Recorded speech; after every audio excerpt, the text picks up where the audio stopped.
And welcome to our College Credit Plus CCP. Now these speakers are right behind me, so it sounds like I'm extremely loud in the back. Are we good? Okay, good, thank you. All right, well, Mrs. Burr, one of our counselors, is the counselor that has, one of her duties is College Credit Plus, CCP.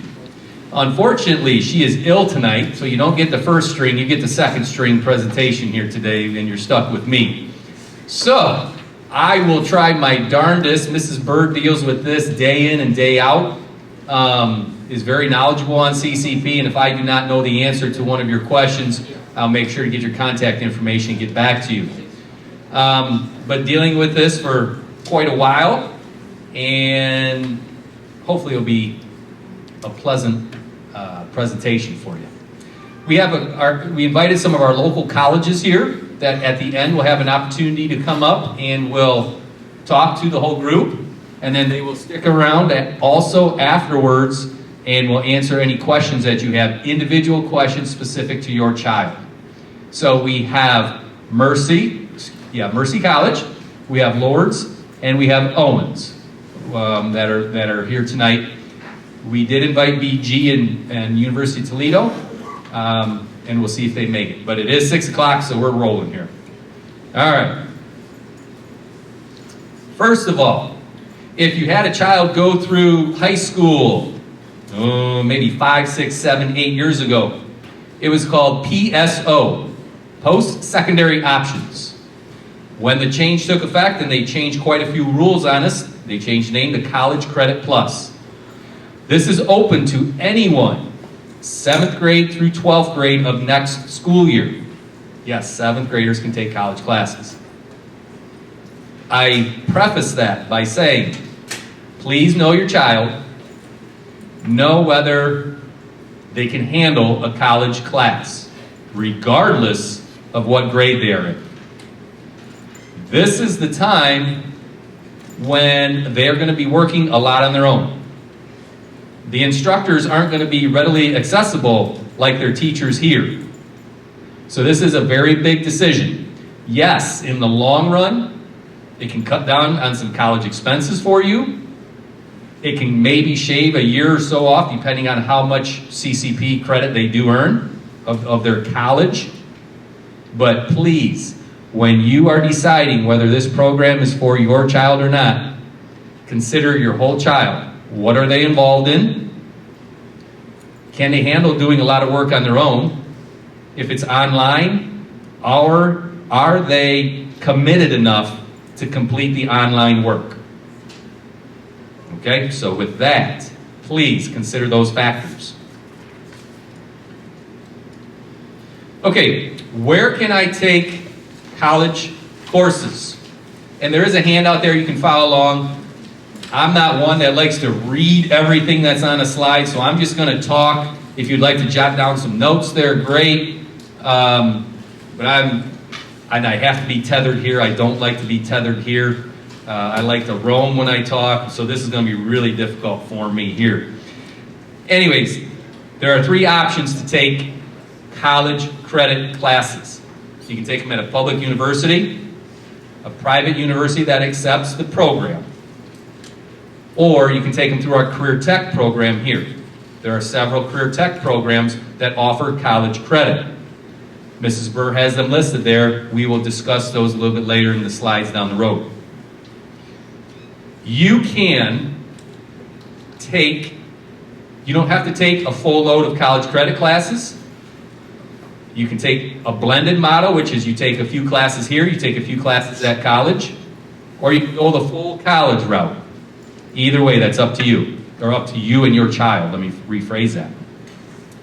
And as we get in, there's some choices that have to be made down the road. There may be some choices that have to be made. If an AP course is offered in the morning and your child signed up for a morning class at college, you got to make a choice. Okay? So they can start out here, do 3 periods a day, then go to college, vice versa.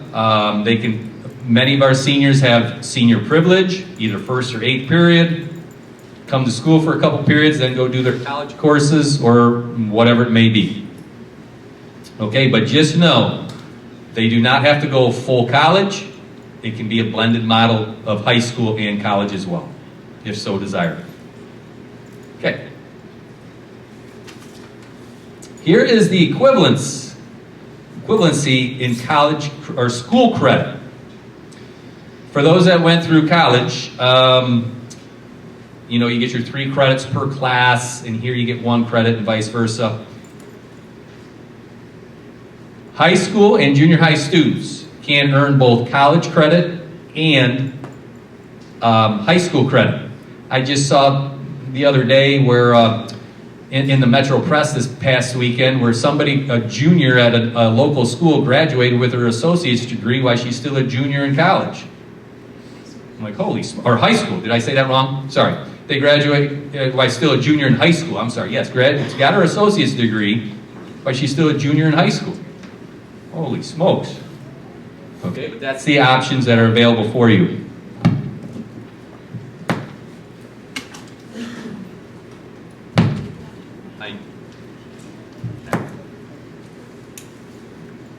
Now, there. That's going to bother me if it keeps cutting in and out. So hopefully that's solved. But that's an option. Okay, so here are how our classes determine credit. If you are in a math class here, your child gets half a credit for first semester, half a credit for second semester. That goes for basically every single course we have here. If it is a if it's a year-long class. If it's a semester class, they get a half a semester or half a credit per semester. Unless they're in a career tech program, that they're in that class period multiple periods of the day. Or one of our double block math classes. Okay? In college, if you take a 3-credit course, so I'm just going to use comp as an example. The first semester, you take a 3-credit course in comp. You will get, instead of a half a credit for the first semester, your child will get a full high school credit. So you got to keep in mind separate things. You have the high school transcript and you have the college transcript.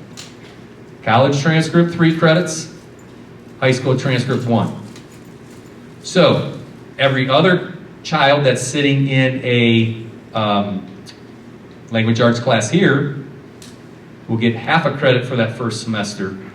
Your child, if they take comp at the college level, will get 1 full credit. And so forth and so on down the line. With how many credits classes are at the college level, that equates to how many classes here. Okay? Next slide.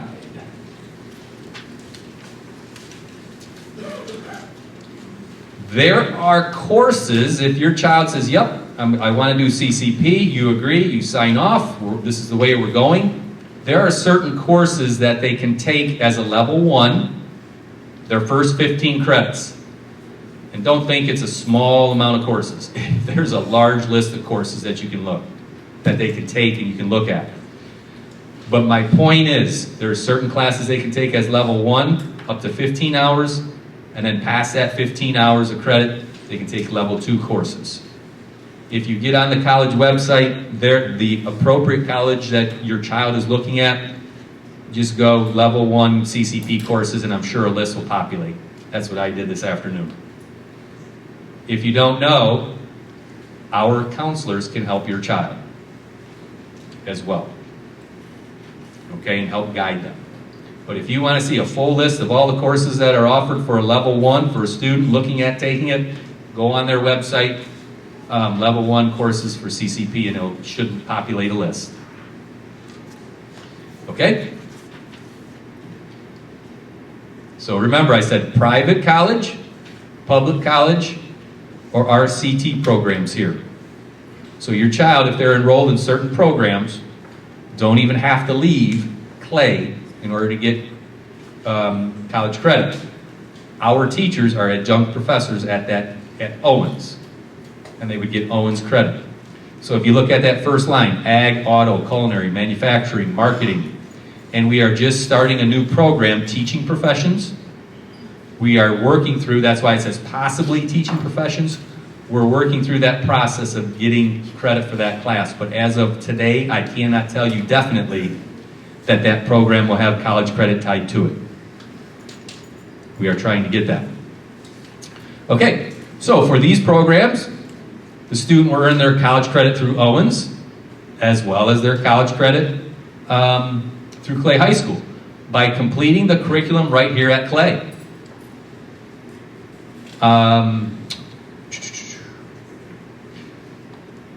Fourth bullet down, it says, let's say Eli and Easton are both taking marketing next year. Marketing is one of our classes. Eli decides to sign up for CCP, and Easton does not. So it is your decision. If your child is enrolled in one of those programs, it is your decision whether you want them to take CCP or college credit or not. That's up to you. Will they be doing anything different? Nope. That college, Owens, has approved that book that they are using in that class. They are doing the college level work to get that college credit.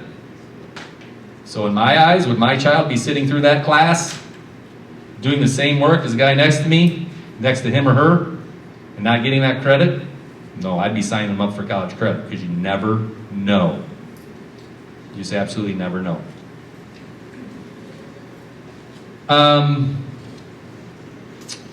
For CCP students, their college credit will be placed on the high school transcript because they're already receiving high school credit for the class.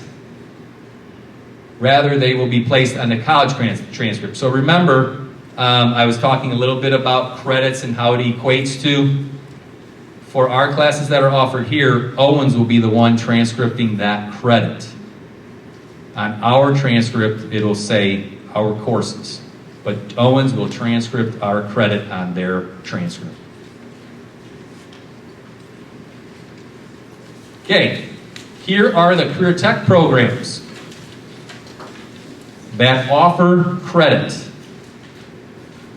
Agriculture, auto, culinary, manufacturing, marketing, and as I said, teaching. We are attempting to get that right now.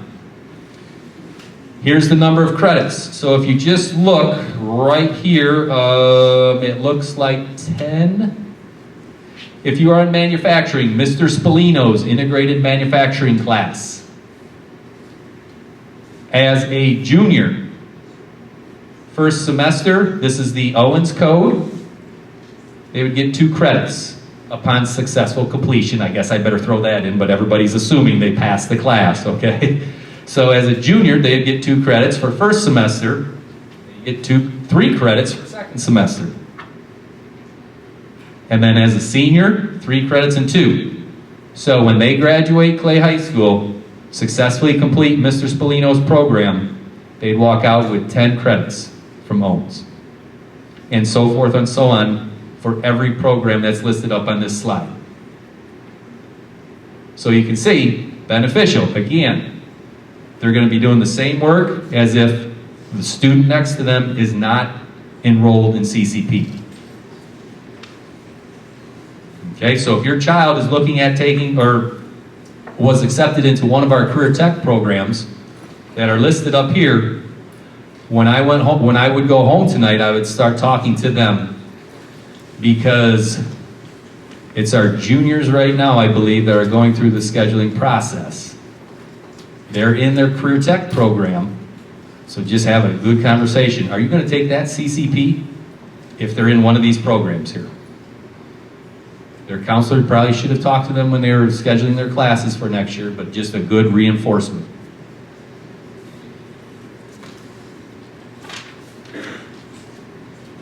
The big thing, who pays, right? If you're going to a public college, there is, I won't make that blanket statement. We pay for books. We pay for tuition. There may be, let's see, the card they get for free. We don't pay for parking pass. I don't even know if they charge for parking anymore, to be honest with you. But you get a lot of stuff. Your child is paid for. And the number one thing is tuition. 0 for you. Private. Private colleges are a little different. They can say whether they want to participate in the program or not. So if they do, they operate the same way. If they don't, then you have to pay for that if you go to a private college. If participating in a career tech, there's no charge to you again. Now, let me just preface this by saying, if your child enrolls in CCP and they do not pass the class, that's a different storyline. You will be assessed those fees that it takes to take that class, and those books as well, because you don't have to pay for books. Okay? And here's what always happens. We have a senior student taking CCP, gets senioritis. They don't pass their CCP. They get that $1,000, $2,000 fee assessed 2 weeks before graduation. In order to participate in the graduation ceremony, you have to have a zero balance on your account, on your child's account. And this did happen 1 year. $2,000 fee that had to be paid in 5 days. And I don't know very many people here that can afford that. So just again, another thing to be aware of when talking with your child. You guys are great. Man, I wish our kids would pay attention when I'm in an assembly. This is fantastic. I love it. I can see eyes. You're looking at me. You're paying attention. This is exciting up here. I got goosebumps going on. I love it. All right. There are two options, option A and option B. Okay? Option A, I'll be honest, I don't know of anybody that's enrolled in option A, because that means you pay for it. Now, you do control a few things with option A. Right there, you pay for tuition, cost of books, supplies, materials, and fees. Now your child has to indicate whether they're going to option A and option B, and on the release that you have, it says what option are you going. I would assume probably everybody's going to go option B, but we'll get to that in a minute. But option A, just know, don't accidentally check option A or anything like that. That is not, well, that's a self-pay. I'll just leave that to you. You can decide, the one thing with option A, when you pay for it, you can decide if you want that on your high school transcript or not, or just on the college. If you go option B, where we pay for it, it goes on their high school transcript, regardless of what grade they earn. So that may be a little incentive for you to decide whether you want to go option A. But just please know, option A, you're paying. The bill is sent directly to your house. You're responsible for that. It's the standard tuition rate. Everything that a normal college has. Okay, next one is option B, which is our most popular, which utilizes state funds for tuition and all costs of textbooks, materials, fees. And again, that comes to us. You do not even see the bill for that. That's straight to us. Again, I put the caveat out there about private colleges. If they do not participate in the CCP program, you will have to pay those fees and costs and tuition and everything else. Again, with option B, you'll receive automatic credit, high school and college. And, that last bullet, I guess, is very important. A student will automatically be enrolled in option B unless the student notifies the high school and the college of option A. So there you go. But there is still a place, I believe, on that waiver that you can check. Eligibility requirements.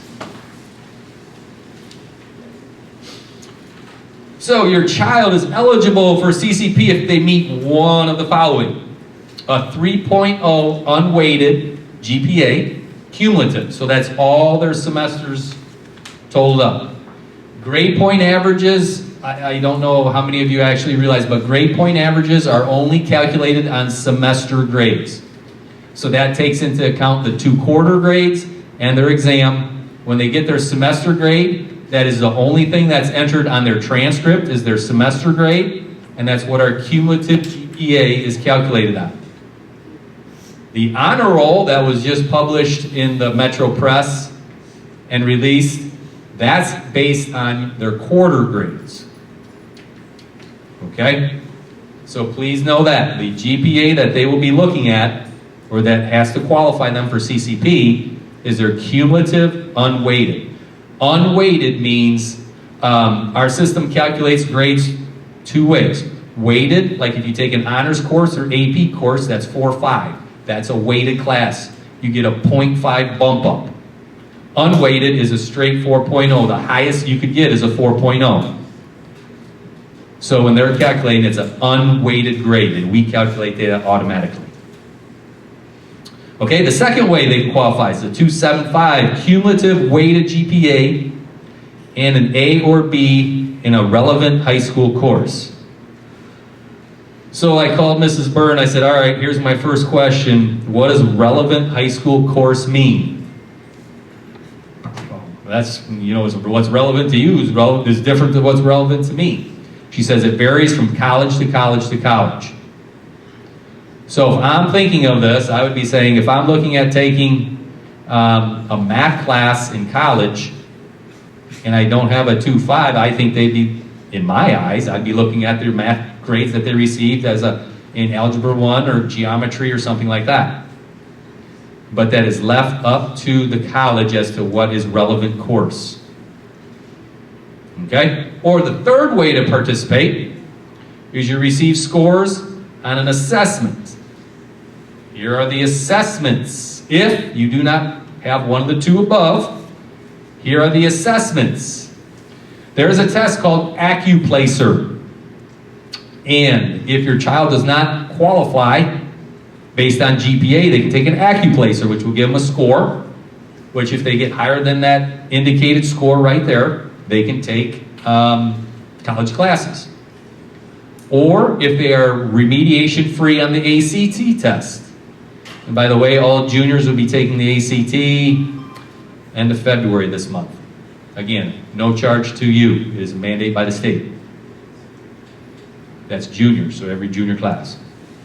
And SAT or Alex. I'll be honest, I don't know what MapleSoft is or PlaceU.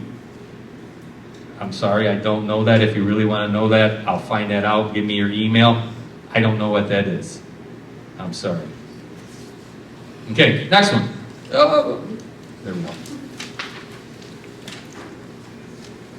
Okay, so just in case anybody's trying to think, well, I'm really going to save some money. I'm going to have my child fail one class and come back next year. Sorry, we can't do that. You may not participate in CCP beyond your anticipated high school graduation date. I don't know of too many kids that would volunteer to stay in high school additional year, but just in case it happens, we've never had it happen here, but we have to disclose that. All right, next. Acceptance and scheduling. So, our counselors will assist your child in gaining admission by providing transcripts, report cards, test scores, other related documents that they need to get into the program at the college they decide. Your child, as I just said, are meeting with their counselors right now. Even if your child tells your counselor, I want to go CCP full-time, their counselor is still going to say, great, but we don't know what classes you're going to get into yet, because they're going to be, I believe, at the bottom of the totem pole selecting their classes. So their counselor here is going to say, give me the classes you would want to take if you were not a CCP student. And they're going to fill out a complete schedule for them. That way there's a placeholder in a class for them. And we're not going back in June and trying to get them in classes that they want, and then our classes are full. So what will happen, they'll come home with full schedule from us. I believe their counselors are emailing you their schedules as well. I'm sorry, not schedules. Requested courses, because the schedule hasn't even been done yet. Requested courses. And then in the summer or before they leave, for whenever we find out what classes they actually have, how many they got into, their Clay High School schedule will be adjusted, classes removed, and then it will say CCP courses on it. But this way, your child has the classes they want here at Clay, and it's, again, like I said, nothing more than a placeholder for them, so that they can get in the classes they want to get into. So when Mrs. Kohler hits that magic button and takes all those course requests and puts them in classes, they have a spot in the class they want. Okay? And then the third bullet there, schedule changes will be made prior to the start of the semester for those students that have been accepted in the college.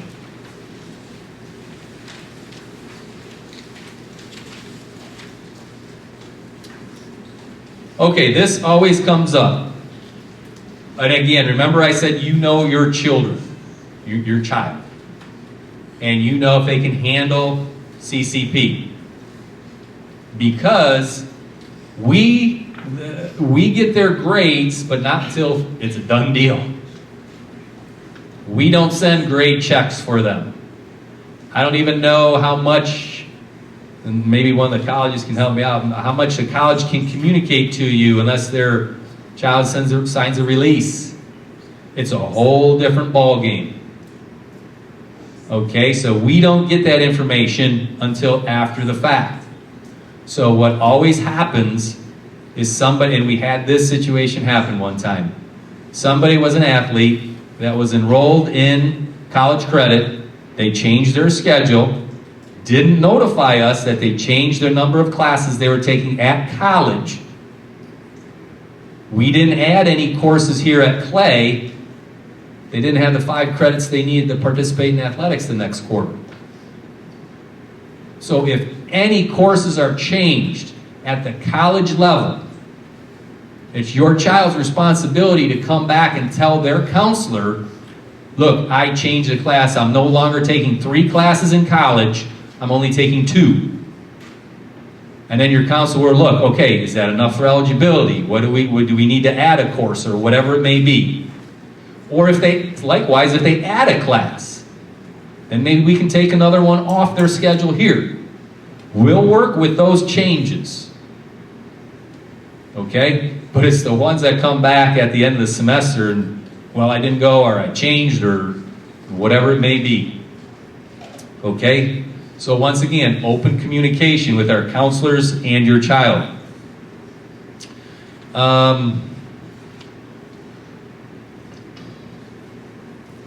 Again, it may come down to choices, especially if your child is taking like organic chem, AP Chem, AP Bio, AP History, Calc.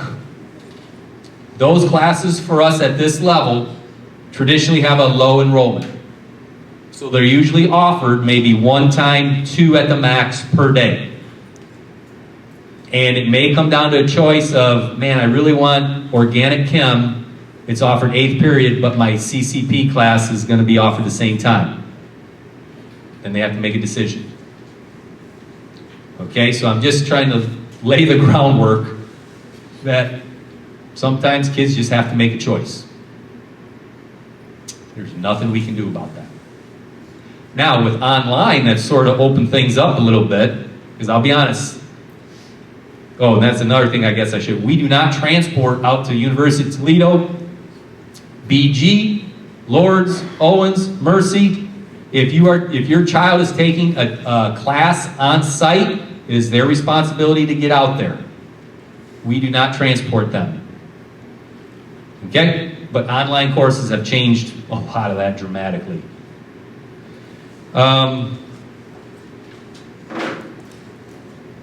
Okay, that's all I have on that one. Next page, please, or slide. All right, credits. A child has to, in order to be by state, and when I say state, I mean ODE, Ohio Department of Education, 5 credits per school year in order to be considered a full-time student. Here's one important thing, because anything over this magic number here, and this is another reason to communicate with the school, anything above this 30 credit hours per academic year, the cost is put back on you. So they can earn 30 credits per year. And students can earn up to 120 in a CCP program. Well, that's pretty darn close to earn your bachelor's degree right there, 120. Okay? So here's how. If you're really curious about how we figure this out, I take the number of high school classes times 3. And I think she has an example down here. Then you take your 30 minus your number of classes, and that equals the number of college credits you can take per year. And that varies then, obviously from the freshman year to sophomore year to junior, depending on how many classes they're taking here. So the example that Mrs. Burr, Easton has the following courses on his schedule at Clay: American History, Language Arts, and Bio. So 3 courses here. 3 high school courses times that factor of 3 equals 9.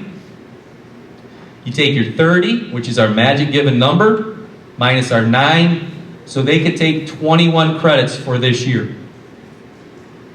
And that's 10 first semester, 11 second semester. At the college level, they could take 21 credits. Mrs. Burr has a nice yellow here. Reimburse if they exceed that credit limit. And our last note, just know that there are courses that stay multiple period, there are courses that a student stays in a class multiple periods and earns more than 1 credit for that course. And their counselors will help them figure that out. Like if you're in machining, that will earn 3 credits for us as well, because they'll spend 3 periods of the day in machining, or in auto, or ag to get 2 credits, and things of that nature. Okay? Next slide.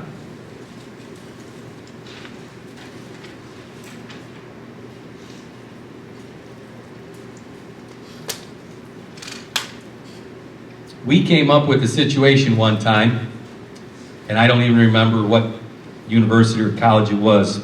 When I say one time, I've been the principal for 10 years, assistant principal for 5 years. So have some history in this. So when I say one time, I sound like my dad when he said, "Oh, back in the day." But we came up one time with this situation here where whatever is transcripted by the college, whatever they put on there will be the letter grade that we transfer over to our grading scale. It won't be the percent. If some reason a professor gives them a percent or whatever it is, it'll be what that college puts on their transcript. That's what goes on our transcript. Okay? Not the percent. Career Tech then, they are on site, so they're living by our grading scale. So it's the percent, letter grade, that is all our doing. It's when they go to college and they have that, the only thing we see is that transcript with letter grade. That's it. Okay, so that's what will be transcripted. So for an example, a student may receive a 90% at the college level, would count as an A minus for us, but the college may give them a B plus, they would get a B plus for us. Okay? Now, traditional college scales are 80, 90, 70, 60, so forth, that equate pretty good for us. So it's usually not a problem, but there are those outliers that do happen every once in a while.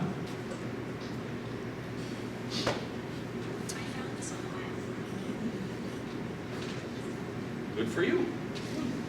Okay. Traditional CCP classes are factored into cumulative GPA on the highest scale offered by the school for that subject area. Okay. So one of the changes that occurred, remember when I said it was PSO way back in the day, and now it's CCP. One of the changes that did occur was the higher bump in GPA, if we offer a bump in that class. So here's what I mean. We have our AP and honors courses earn a 4.5 for an A. So if your child takes AP US History here, they could get the highest is a 4.5. They take a history course at college, they could get that additional bump up and it would be at a 4.5 scale. They go by subject area. And I know this is confusing, but if we offer the bump in that subject area, they get the bump in for the college level class. So I'm thinking of, let's take health. If we do not give a bump for a health class, so they get 4.0 would be the highest grade they could get for us. If they would take some health class at college, the highest grade they could get would be a 4.0. But our cores, math, AP Calc, Honors Calc, gets a 4.5. Science, AP Bio, and Language Arts, AP Language Arts, and Social Studies, AP Gov. So basically, if your child takes a course at University of Toledo, in one of our 4 core, that would fall into our 4 core areas, they get the GPA bump of 4.5. And what's the other thing different? They would get 1 full credit for the semester. Instead of any student sitting here in an AP class that would get 0.5 credit for the semester. Okay? So they get that additional bump and the additional half credit for a semester. As long as it was a 3-credit class, like I showed at the beginning. CCP classes. Remember when I said our honor roll was just released, and the honor roll was based on quarter grades. Colleges do not issue quarter grades.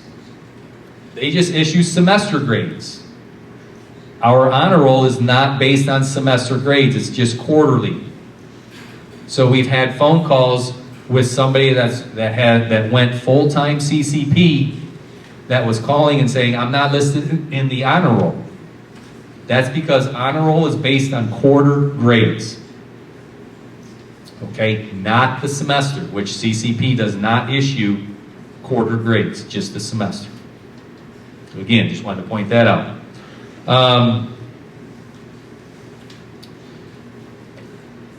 And again, these last 2 bullet points are just what I talked about, the higher scale for the classes being factored in.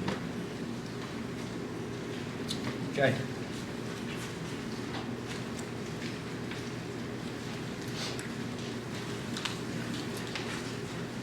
We have, and everybody loves our state testing, right? Yes, I know our kids do. I look at the excitement in the kids' face sitting here for when they hear state tests. So there's state tests tied to certain courses. There's state tests in Algebra 1, Bio, American History, Government, ELA, and of course I'm forgetting the last course. But if your child, instead of taking government, say would take government at University of Toledo or one of our colleges, a college, the state says, okay, when they are taking government with us towards the end of the year, they have to take the OST. Well, the state said, okay, well, they're not enrolled in a government class with us, but they're taking a government CCP. So depending on what their grade would be their graduation points here then. Okay, so their grade would equate to points for those that still need that.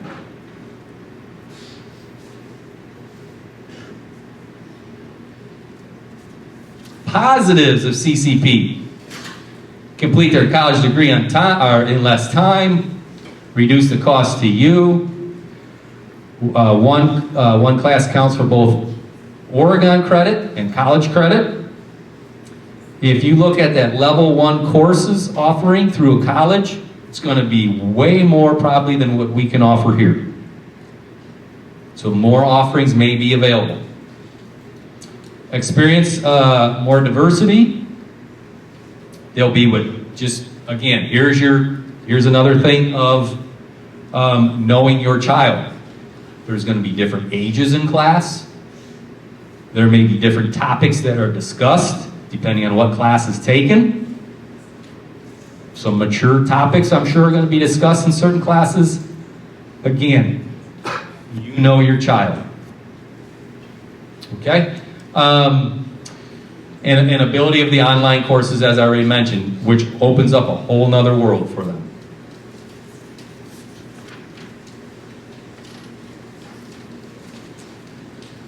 Okay, now Owens offers a Start Here scholarship, and I'm sure he's going to talk about that, but I think I got his attention probably. So, Owens, what is the Start Here? Scholarship for students who have participated in CCP at Owens is available in the fall after high school graduation. It covers instructional fees, not covered by scholarships, grants, or fee waivers. Okay, who qualifies? So you can look there about who qualifies for this. Earned at least 9 credit hours at Owens, must have a GPA, must be enrolled at Owens for 15 credits, and so forth and so on. The one thing I don't know, is this an automatic for a child? Yes, it is. So as long as you have fulfilled, as long as your child has fulfilled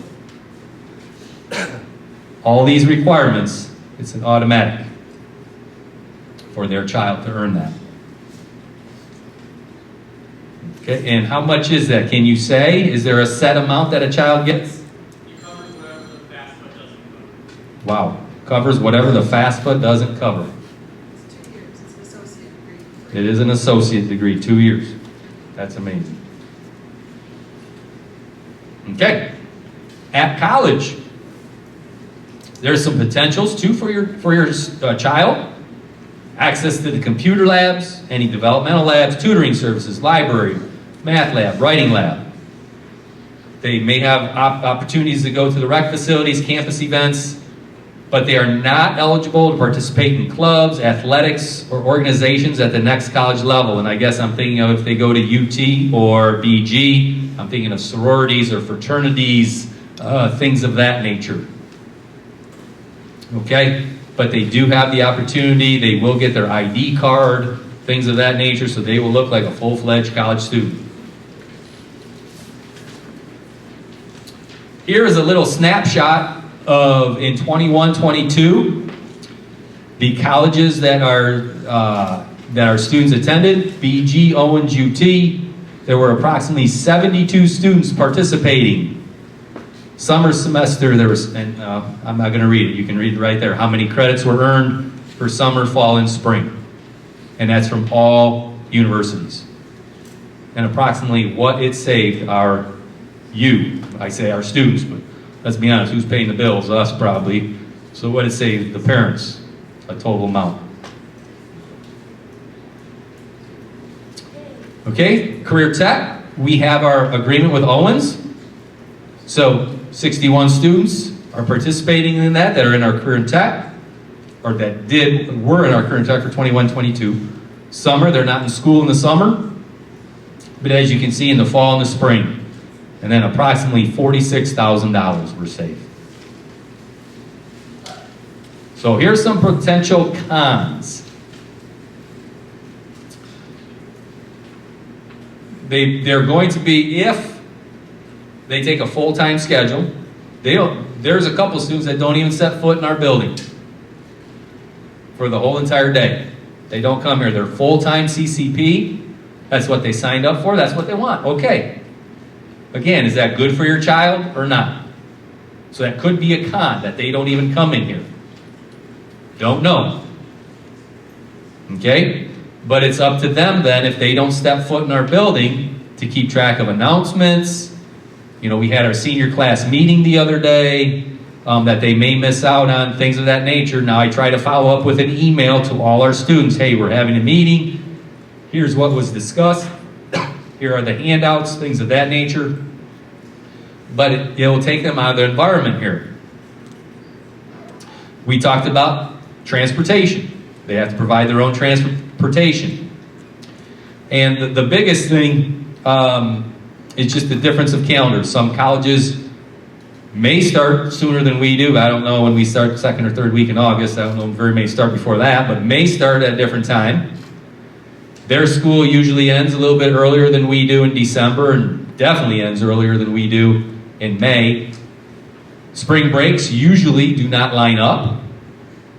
So their friends may be going away 1 week, but they would have classes traditionally. You know, I think we're always going to be around Easter now for our spring break for Clay High School, which is usually later in the year. College spring breaks traditionally are in March.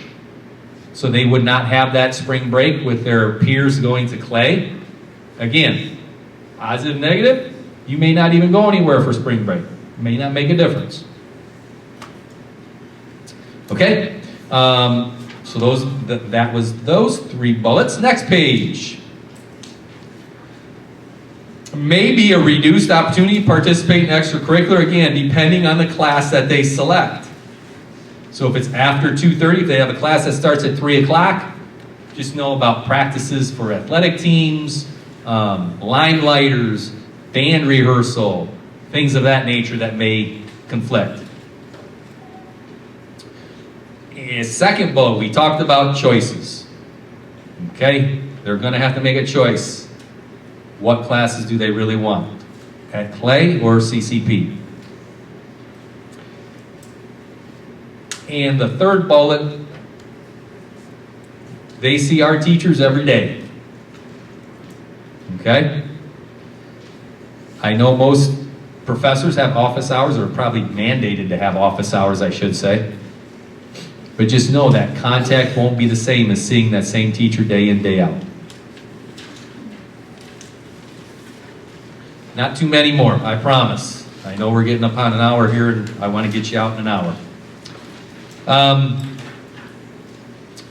First one, as I said, we are not always privy to everything going on with your child and what's happening in college, or what grades they're receiving. The college sends us a list of grades at the end of the semester. I don't believe we get any updates throughout that whole semester of how they're doing. So that would be up to the child and up to the parent to keep an eye on their Blackboard or whatever, however they submit, or whatever their learning environment is. Be aware of student loans and scholarships could be affected with how many hours they complete in CCP. And we're just, again, warning you ahead of time. Just be aware of that.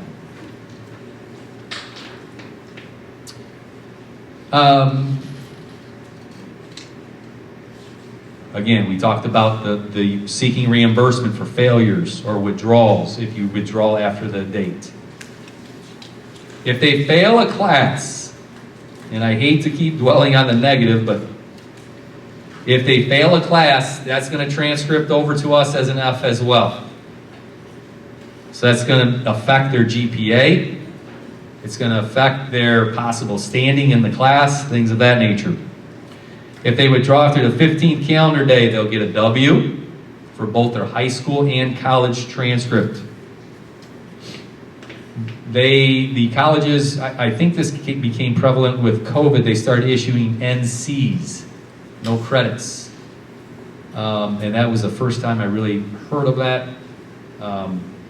Again, they can clarify when they talk, but an NC, sometimes colleges are awarded NC if they get anything below that C grade. And again, they're looking out for your child, because right now, if they take CCP, this is their start of their college transcript right now. So if you're sitting here with a child that's a 6th grader that's going into 7th grade, and they're going to take CCP as a 7th grader, that starts their college transcript. That's going to follow them. Okay? We talked about payment. Gave that example. We had a situation again and it pertains to this last bullet. Somebody went CCP. I don't know if they ever went to a class. This isn't a time for the kids just to sign up for something and, oh, well, I'll do it tomorrow. And again, it all talks about work ethic. Can they handle that? Oh, I'll do it tomorrow. I'll do it tomorrow. I'll do it tomorrow. Well, that tomorrow became the end of the semester. And it wasn't pleasant. Just some statistics from the fall of 22, so just this past year. And then the complete year of 21-22.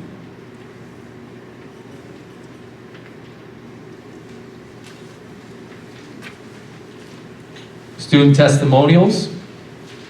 You can read that on your own. I'm not going to review that. Now, we talked a lot about, you know, what a child, a high school student, can be placed on probation. And what happens with probation. That's if they get a cumulative GPA of 2.0 or below, or withdrawals from 2 or more classes in the same term. And probation is a directive from the college, so we have no say in that. If the college puts you on probation, you are on probation. Okay, for not achieving certain grades. Mentioned about the mature content. Please make sure your child can handle that. And then the second bullet there talks about there's a permission slip now that's required to acknowledge that your child may be exposed to mature content. So I didn't ever remember signing or having a permission slip for that. Mrs. Burr said the colleges take care of that, and they handle that permission slip. Okay?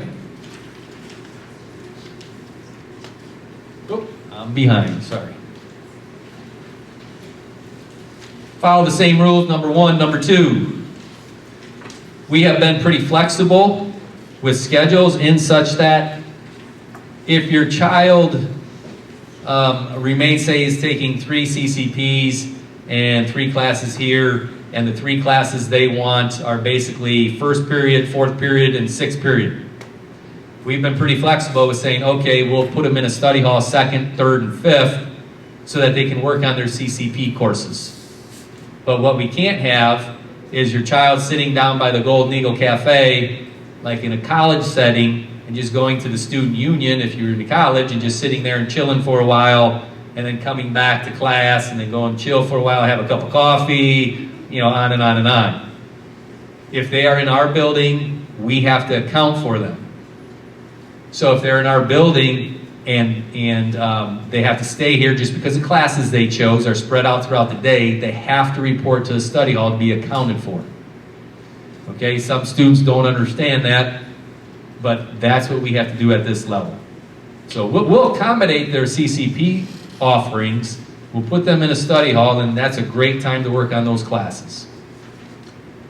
And then we talked about transportation. Next slide. Students will talk and work with their school counselor here to make sure they're signed up for the correct classes. They must follow, okay, the application process we will help them through, and then they'll follow the undergraduate process for when they graduate here and then enroll in another college or university. The deadlines, April 1st, April 1st, April 1st, April 1st, if your child is going to participate in this. Okay. Textbooks. They can either rent or purchase textbooks. Again, that's all at our cost. If they rent them, they have to take them back usually to wherever they rented those from. Or the university will give them instructions. If you rented a textbook, it must be returned by this date, or you will get charged a full fee. So here's what happens. We pay the rental cost. Again, no charge to you. There would be a charge from you if your child does not return a rented textbook at the appropriate time. Then there would be a charge for you. Or a purchased textbook, we purchased a textbook, then your child at the end of the class comes and brings them back to Mrs. Dunsmore in our counseling suite. Okay, so they're rented and purchased textbooks. And they must know the difference, and they must know when those rental deadlines are. We talked about eligibility. They have to have their 5 one-credit courses per grading period. Okay? This came up one time for us. Selected service. It is still a requirement for males that turn 18 years old to register for the selective service, whether they're going to college or not. In order to participate in CCP, your son has to register for selected service. So be aware of that. If they do not, I believe you will be responsible. Yes, that last sentence, you'll be responsible for any tuition, textbooks, or fees associated with that class.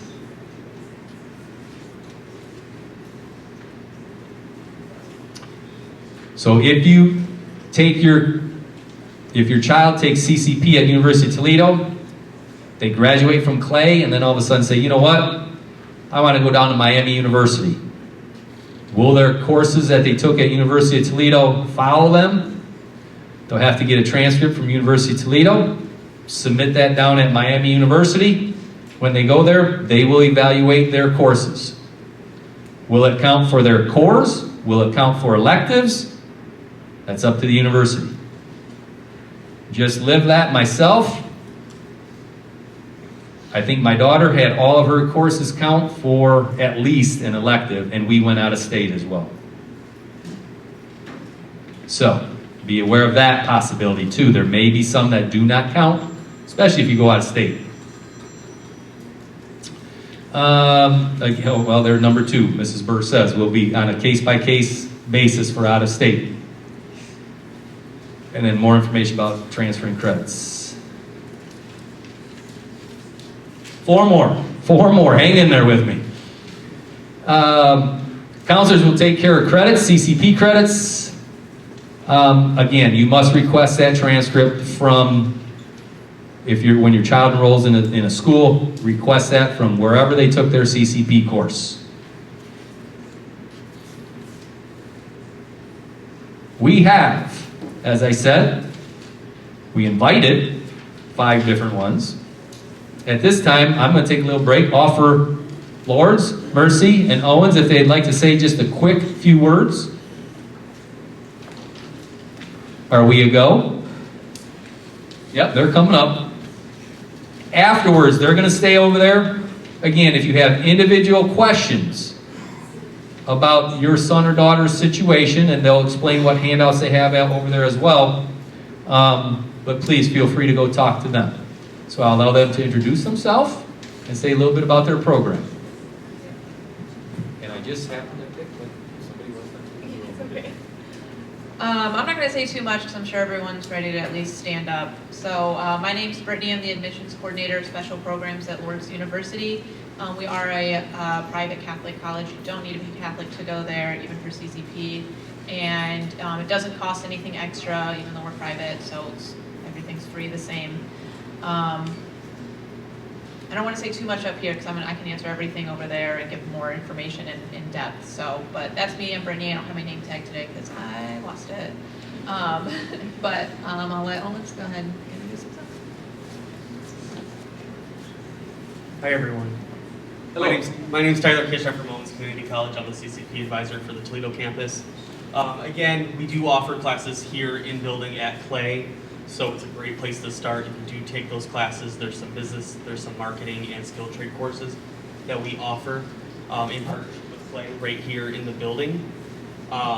If you do go down that route, you'll be eligible to take other classes at Owens, whether those are online classes or in person on the Toledo campus.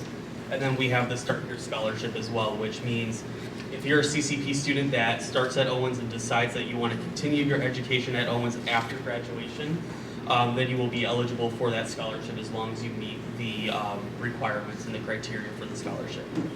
But if you have any questions, I invite you to come on back to the table, and I'd be glad to answer any questions regarding CCP at Owens. Thank you.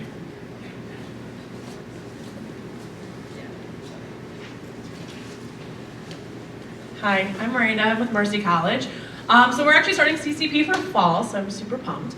I missed everything. But So if you guys have any questions for me, please let me know. We are a private four-year college. We are located in downtown Toledo. So we are actually owned by Mercy Health. So we predominantly focus in human health care. So if you're interested in anything from a 6-week phlebotomy all the way through like your Master's of Physician's Assistant, Master's of Nursing, we offer those programs. So if you have any questions, please let me know. We can always go from there. Thanks. Yeah.